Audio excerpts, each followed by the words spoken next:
करवा चौथ कथा। एक साहूकार के 7 लड़के और एक लड़की थी। सेठानी के सहित उसके बहुओं और बेटी ने करवा चौथ का व्रत रखा था। रात्रि को साहूकार के लड़के भोजन करने लगे तो उन्होंने अपनी बहन से भोजन के लिए कहा। इस पर बहन ने उत्तर दिया, भाई अभी चांद नहीं निकला है, उसके निकलने पर अर्घ देकर भोजन करूंगी।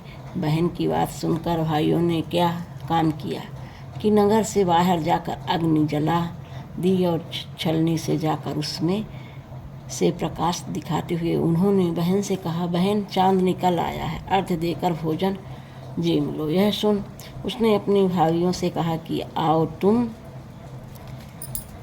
तुम भी चंद्रमा को अर्घ दे लो। परंतु वे इस कांड को जानती थी।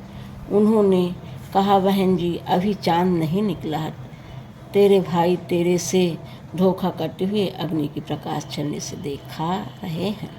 भाइयों की बात सुनकर भी उसने कुछ ध्यान न दिया और भाइयों द्वारा दिखाए प्रकाश को ही अर्घ देकर भोजन कर लिया। इस प्रकार व्रत भंग करने से गणेश जी उस पर अप्रसन्न हो गए। इसके बाद उसकी पति सख्त बीमार हो गया और जो कुछ घर में था उसकी बीमारी में लग गया। जब उसे अपने किए हुए दोषों को पता लगा तो उसने पछताप किया। गणेश जी की प्रार्थना करते हुए विधि विधान से पुनः चतुर्थी का व्रत करना आरंभ कर दिया।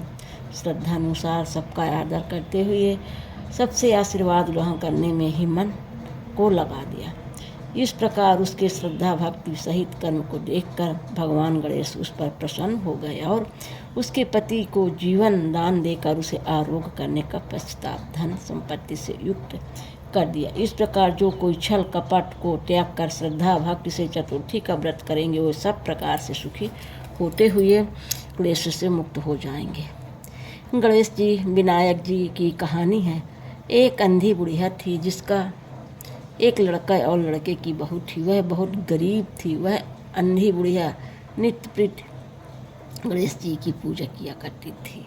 गणेश जी साक्षात सन्मुख आकर कहते थे कि बुढ़िया माई तू जो चाहे सो मांग ले। बुढ़िया कहती, मुझे मांगना नहीं आता है, सो कैसे और क्या मांगूं। तब गणेश जी बोले कि अपने बहू बेटे से पूछ कर मांग लो। तब बुढ़िया ने अपने पुत्र और पुत्र वधू से पूछा तो बेटा बोला कि धन मांग ले और बहू ने कहा कि पोता मांग ले। तब बुढ़िया ने सोचा कि बेटा बहू तो अपने अपने मतलब की बातें कर रहे हैं। अतः उस बुढ़िया ने पड़ोसियों से पूछा तो पड़ोसियों ने कहा कि बुढ़िया तेरी थोड़ी सी जिंदगी है, क्यों मांगे धन, और पोता तू तो केवल अपने नेत्र मांग ले जिससे तेरी शेष जिंदगी सुख से व्यतीत हो जाए।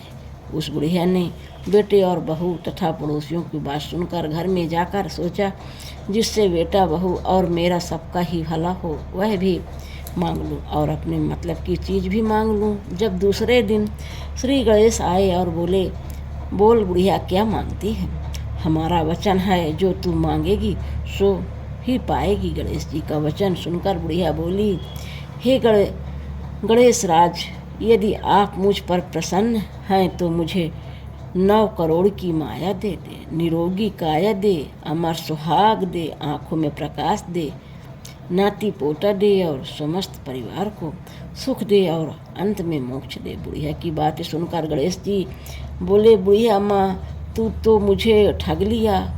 खैर जो कुछ तूने मांग लिया वह सभी तुझे मिलेगा। यूं कहकर गणेश जी अंतर्ध्यान हो गए।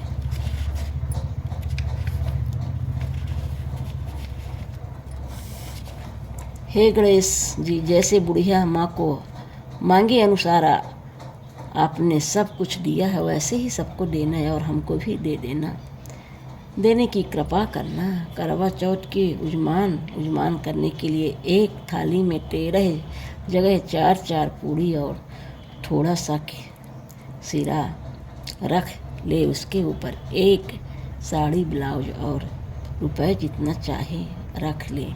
उस थाली के चारों ओर रौली चावल के से हाथ फेर कर अपनी सासू जी के पांव लगाकर उन्हें दे देवे। उसके बाद 13 ब्राह्मणों को भोजन करावें और दक्षिणा देकर तथा बिंदी लगाकर उन्हें विदा करें। बोलो भगवान करवा चौथ महाराज की जय हो।